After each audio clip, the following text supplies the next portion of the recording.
बिस्मिल्लाहिर्रहमानिर्रहीम। अस्सलाम वालेकुम। मैं हूं मोहसिन शहजाद मोहसिन और आप देख रहे हैं MSM मेंटर।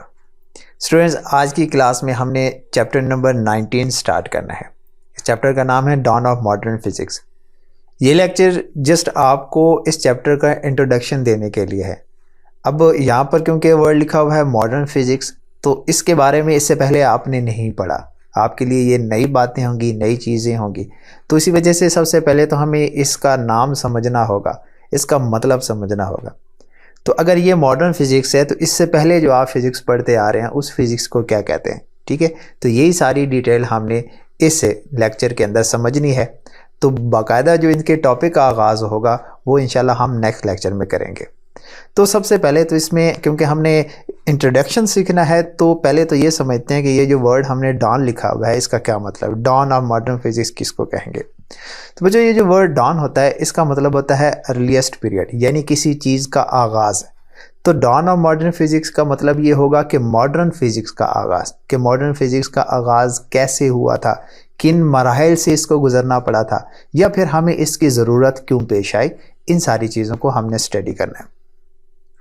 इससे पहले कि हम इस मॉडर्न फिजिक्स की डिटेल की तरफ जाएं, क्यों ना इससे पहले जो हमने सीख लिया चीज़ों को ज़रा एक दफ़ा उनको रिवाइज कर ले। आपको याद होगा कि आपने फिज़िक्स की एक ब्रांच पढ़ी थी जिसको कहा जाता है काइनेमेटिक्स।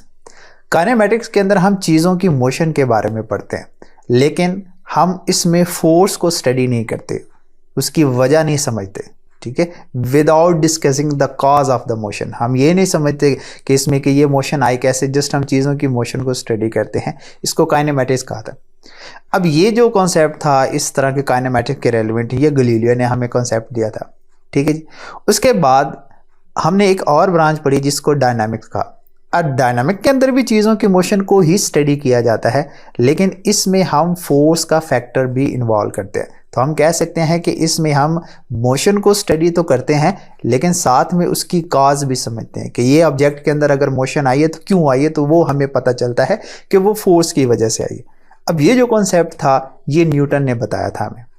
तो हमारे पास दो अलग-अलग ब्रांचेस बनी गई थी, दोनों ब्रांचेस को हमने कंबाइन करके उसको क्या नाम दिया, मैकेनिक्स का नाम दिया, और इसको हम सिंपल क्लासिकल मैकेनिक्स भी कहते हैं।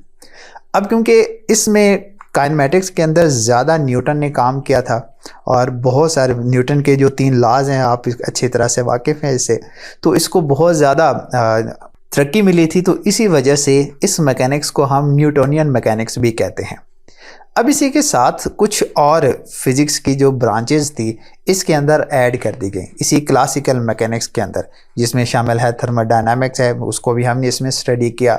वेव एंड ऑप्टिक्स है, इसके अलावा इलेक्ट्रोस्टैटिक है, इलेक्ट्रोमैग्नेटिज्म है, और बहुत सारी इस तरह से ब्रांचेज हैं जिनको हमने क्लासिकल मैकेनिक्स के अंदर स्टडी किया।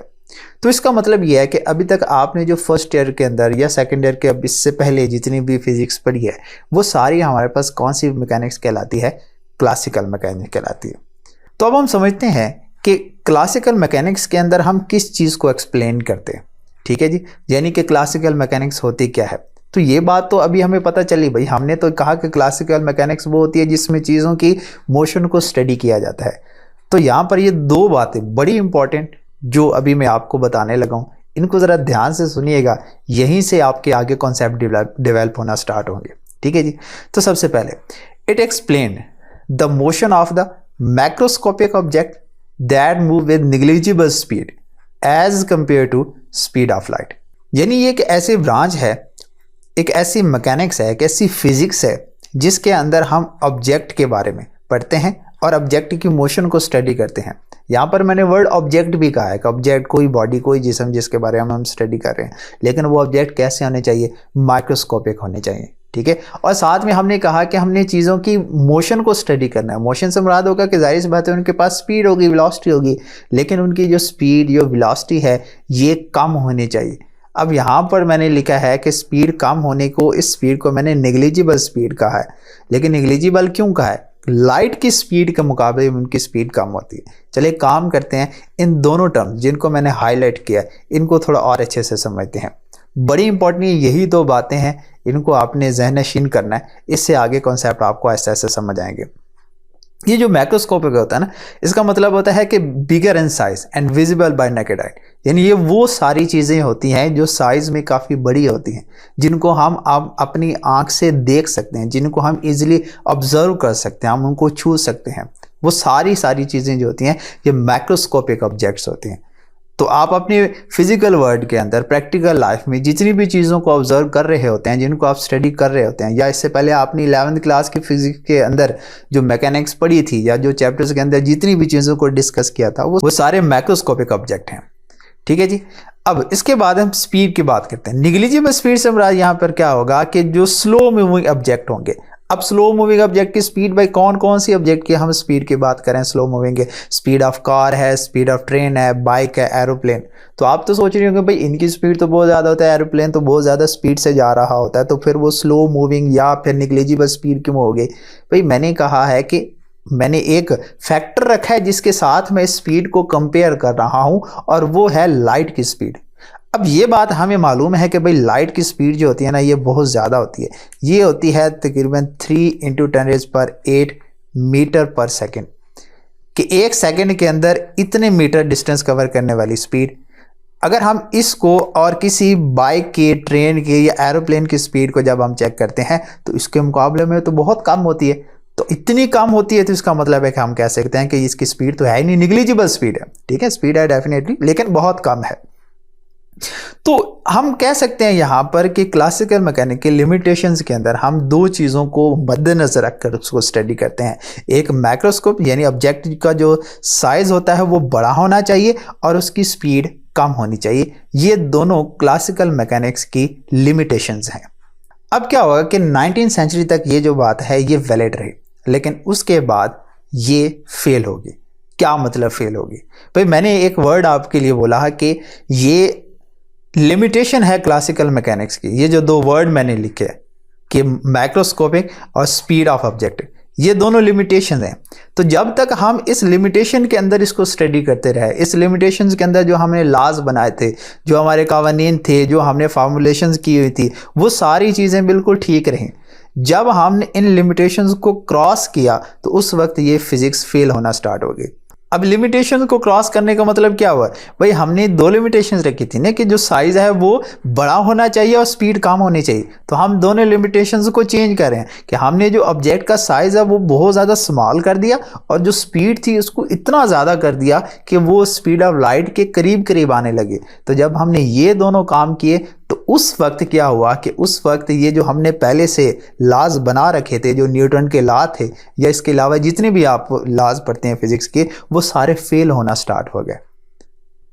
तो इसका मतलब क्या हुआ कि यहाँ पर मजीद हम इसको स्टडी नहीं कर सकते, एक ख़ास लिमिट तक हम इसको स्टडी कर सकते हैं। ठीक है, तो तभी यहाँ पर ये जो हमारी क्लासिकल मैकेनिक्स थी वो फेल होना स्टार्ट हो गई इन लिमिटेशन को क्रॉस करने के बाद।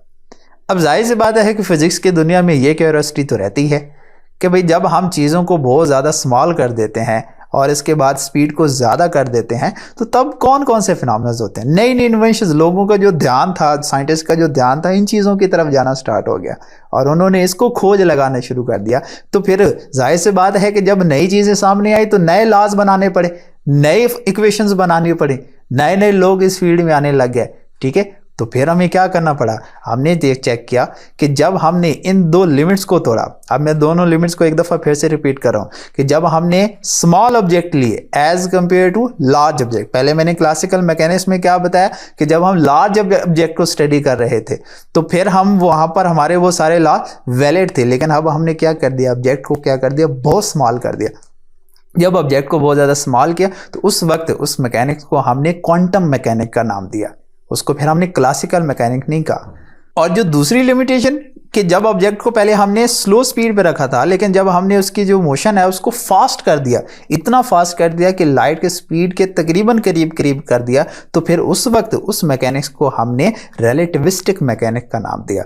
तो वही क्लासिकल मैकेनिक जब इन दो लिमिटेशंस के ऊपर मौजूद थी तो उस वक्त तक हमने इनको क्लासिकल मैकेनिक्स का नाम दिया था, जब ऑब्जेक्ट बड़े और स्पीड कम थी। तो जब हमने इन दोनों को चेंज किया तो हमें नए मैकेनिक्स को मिली। तो स्मॉल ऑब्जेक्ट के लिए उसको हमने क्वांटम मैकेनिक्स और फास्ट मूविंग ऑब्जेक्ट के लिए हमने इसको रिलेटिविस्टिक मैकेनिक्स कहा। तो जाहिर सी बात है कि अब यहाँ इन दोनों मैकेनिक्स के अंदर हमने जो साइंटिस्ट हैं जिन्होंने काम किया था वो भी मुख्तलिफ थे। तो इसमें हाइजेनबर्ग है, बोर है, श्रोडिंगर है, इन लोगों ने बहुत ज़्यादा काम किया। तो इनकी डिटेल को भी हमने स्टडी करना है, आगे क्वांटम मैकेनिक को हमने पढ़ना है, अच्छे से पढ़ना है, ठीक है। तो इसके साथ जो रिलेटिविस्टिक मैकेनिक है, इसका जो आइडिया था वो आइंस्टाइन ने दिया था। 1905 में उसने सबसे पहले अपनी थ्योरी पेश की थी, जिसको अब हमने पढ़ना है। तो हमारे इस चैप्टर के अंदर हमारा जो मेन पर्पस है, जो मकसद है, जो हमने स्टडी करना है, वो रिलेटिविस्टिक मैकेनिक्स को स्टडी करना है। यानी कि इसमें हम बात करेंगे फास्ट मूविंग ऑब्जेक्ट के बारे में पढ़ेंगे, ठीक है, चीज़ों की स्पीड को डील करेंगे और इसके साथ जितने भी फिनोमेना हैं इसी के रेलिवेंट उसको हमने स्टडी करना है। तो इन दोनों ये जो ब्रांचेस अभी मैंने आपके सामने लिखी हैं, क्वांटम मैकेनिक और रिलेटिविस्टिक मैकेनिक्स को, इन्हीं कॉन्सेप्ट के ऊपर मॉडर्न फिजिक्स आई।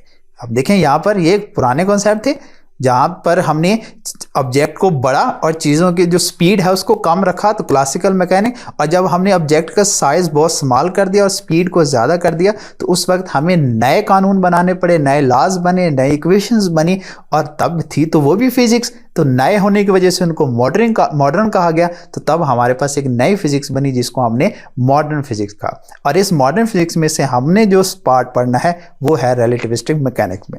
अब ये क्या होती है, ये रिलेटिविस्टिक मैकेनिक हमें क्या बताती है?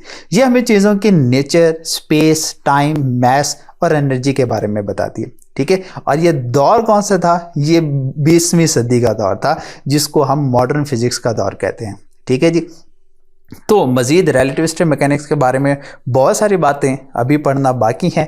हम बड़ी डिटेल से एक चीज़ों को एक दूसरे के साथ कनेक्ट करके पढ़ेंगे, इसी वजह से सारी बातों को ध्यान से आपने समझना है। तो रिलेटिविस्टिक मैकेनिक्स की डिटेल को इंशाल्लाह हम अपने आने वाले लेक्चर्स में पढ़ेंगे। तब तक अपना बहुत सारा ख्याल रखिएगा। अल्लाह हाफिज़।